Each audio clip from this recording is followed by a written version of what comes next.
Hey everybody, welcome back to the News Desk, special edition here on this Friday episode.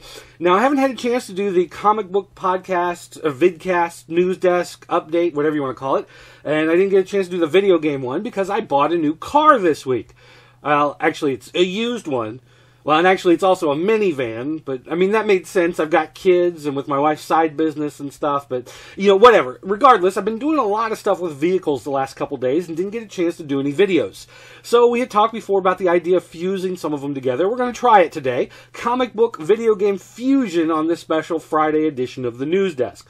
Also, normally today you get the Comic Nation TV update. There's a caption box podcast in the works, but it's not ready to go up today. So, in order to give you some content and talk about some of the neat stuff going on in the world around us, well, we're doing this special edition today. So, special hybrid fusion episode today, and, well, if you absolutely hate it, sucks to be you.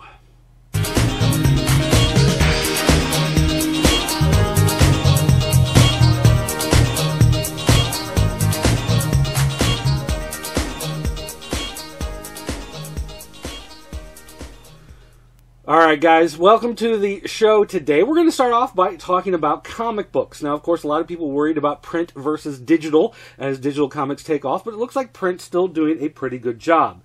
DC Comics has announced that they are doing a number of reprints. Notably, Action Comics is going back for a 5th printing. On top of that, Detective Comics #1 is getting a 6th printing.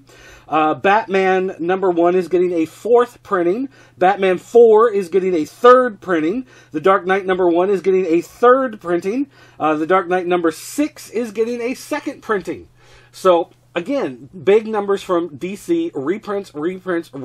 Looks like it's staying healthy. Plus the fact that if you want the digital is available 24 hours a day, 7 days a week on Comixology. You can just go out and pick it up. So it still looks like DC's doing good business, but for people worried about the idea of, print versus digital, looks like you don't really have a lot to worry about right now because print is still healthy.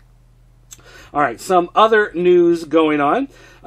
Blue Water Productions. Someone from Blue Water Productions leaked a copy of their contract because they haven't gotten paid anything. If you take a look at their contract, the contract released to Bleeding Cool actually shows that artists get paid 20% of the profit, and that's the key. The book has to turn a profit in order for the person to be paid for working at Blue Water. If the book doesn't turn a profit, you don't get a check in the mail. But at least it's a good way to get your name out there, to get some exposure, and try to get some work from a real publisher. Now, if you do a book that does happen to take off, maybe one of the fame books or political power books that happens to sell thousands and thousands and thousands of copies, then you may end up making a pretty good penny off of the work. But for the most part, it looks like with Blue Water, you're working for exposure more than you're working for a fat paycheck. Interesting tidbit has come out this past week. In the latest issue of Justice League, there's a backup story featuring Pandora. Now, Pandora is the mysterious woman who's been in the all the DC #1s when they relaunched. She appeared in the issue of Flashpoint, where Flash reset the timeline, and somehow she's involved in all of this. Well, someone took a good look at that character and said, she looks a lot like Zealot from Jim Lee's Wildcats. And, as we know, Jim Lee is an instrumental part of the rebirth of the DC Universe. So is it possible that Zealot in the new DC Universe is, in fact, Pandora, the character who kicks off the whole new DC 52? Time will just have to tell, but there are some striking similarities.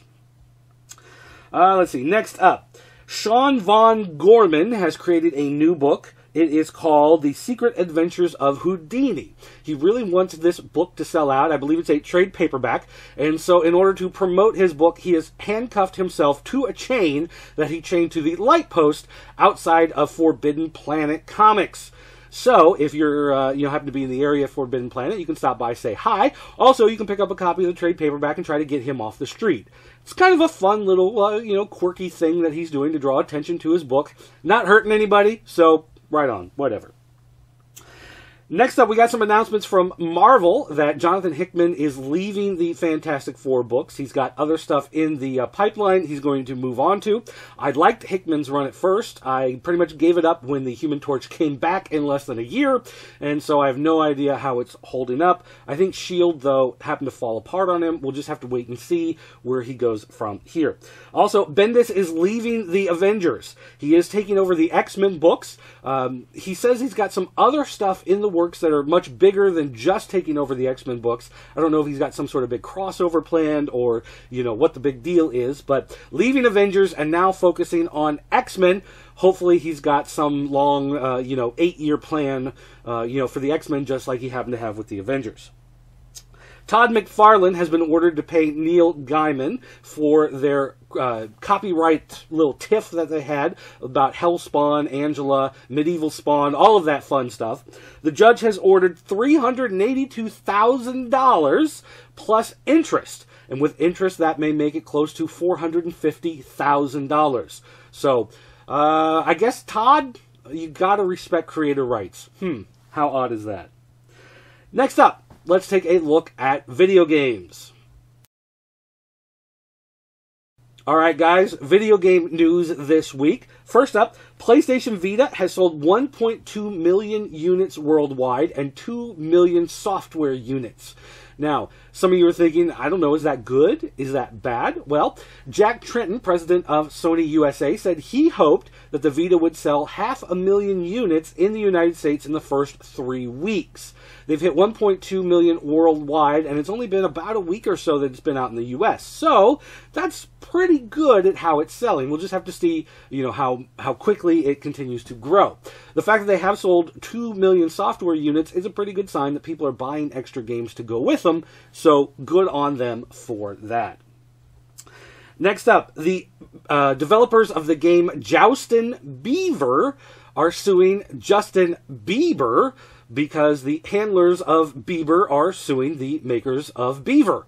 I know it sounds a little confusing, but basically it goes like this. RC3 Games created a game called Joustin' Beaver about this beaver with crazy bangs and sweatshirt, and he's got this pole, and he goes down the river, and he's poking hogs off of the side of the river. He's signing autographs, and he's got to worry about the whirlpools of success that can make him spin out of control. So it's basically a parody of Justin Bieber and his success. However, the people who handled Justin Bieber and all of his trademarks, copyrights, and whatnot are saying it's too close of a likeness, it's confusing to the average buyer, and they might think it's actual licensed property from Justin Bieber. So they sued RC3. RC3 says, nope, this is a First Amendment right. You can't sue us for a parody, and they are now counter-suing for damages. So it'll be interesting to see how that plays out. Next up, an indie studio was basically talking about how difficult it was to get funds to continue to operate. Indie studio Cypher Prime basically put out a graphic, a pie chart, showing how $15,000 disappears in a month. And with $15,000 a month, it basically breaks down to each person in the company making about $15 an hour. After taxes, $12 an hour. So no one's breaking the bank going home with $15,000 a month, but it does show how expensive it can be to run even a small game studio. Makes you wonder how much places like EA are actually paying every month. We've got the announcement that Disney XD will in fact be launching Pac-Man Adventure Begins in fall of 2013.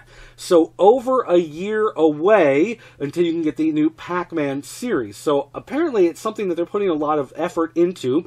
Probably going to be one of those daily series, Monday through Friday type show, or Monday through Thursday with a rerun on Friday, or however they're going to do it, but going into pre-production way in advance, so hopefully this will be a quality show. Now, some of you may remember the original animated show from the 80s. It was okay, nothing, great, but it was still your classic kind of 80s Saturday morning cartoon. This one, however, on Disney XD, notably, it's being produced by Avi Arad. I think that's how you say it. Avi Arad. Avirad, I'm not sure. Anyway, he used to be one of the guys at Marvel who took their comic book products and helped to license them into TV shows, movies, and video games. Well, now he's working apparently at Disney XD, trying to find comic books, video games, and whatever other properties to bring into the Disney family to produce shows of. So, kind of taking a different spin, but maybe that means we'll get more video game shows in the future. It was announced that Stan Lee will be a playable character in the upcoming Amazing Spider-Man game. Those of you looking forward to the game based on the new movie, apparently Stan Lee will be in it somewhere, and you get to play as him. Now, there's no word yet if this is just a simple, costume swap on the character, and it's going to be Stan Lee swinging from webs, flying through the air, or if it will be actually a feeble old man running around signing autographs on Stripperella VHS boxes. No word yet. We'll just have to wait and see on that. Assassin's Creed 3 officially got their box art released, and it shows that it is in fact set in the United States during the Revolutionary War period.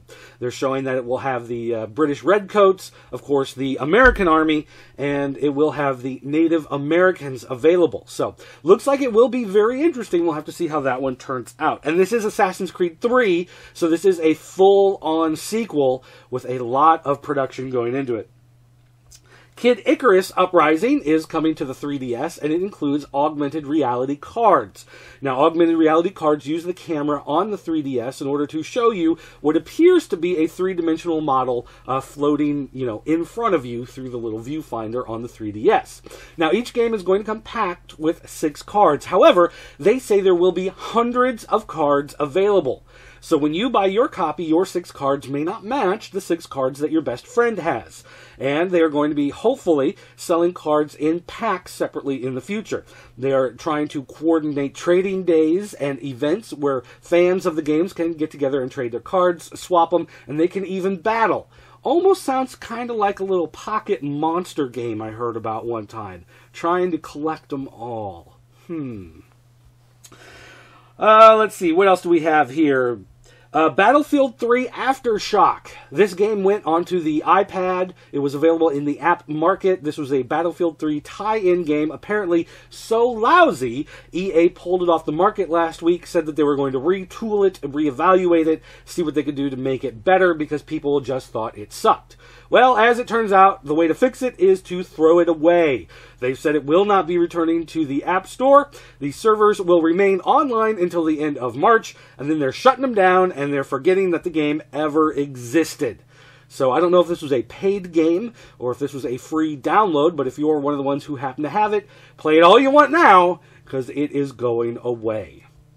Alright guys, that's going to do it for the news update today. Thanks for watching this special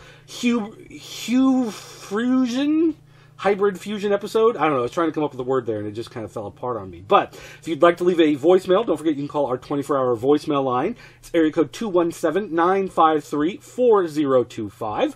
Also, if you want to send an email, you can send it to dirt@popculturenetwork.com. Don't forget to stop by popculturenetwork.com, join the forums, talk with all your new best friends that you're going to make online on our message board. Thanks for watching, everybody. I'll see you next time.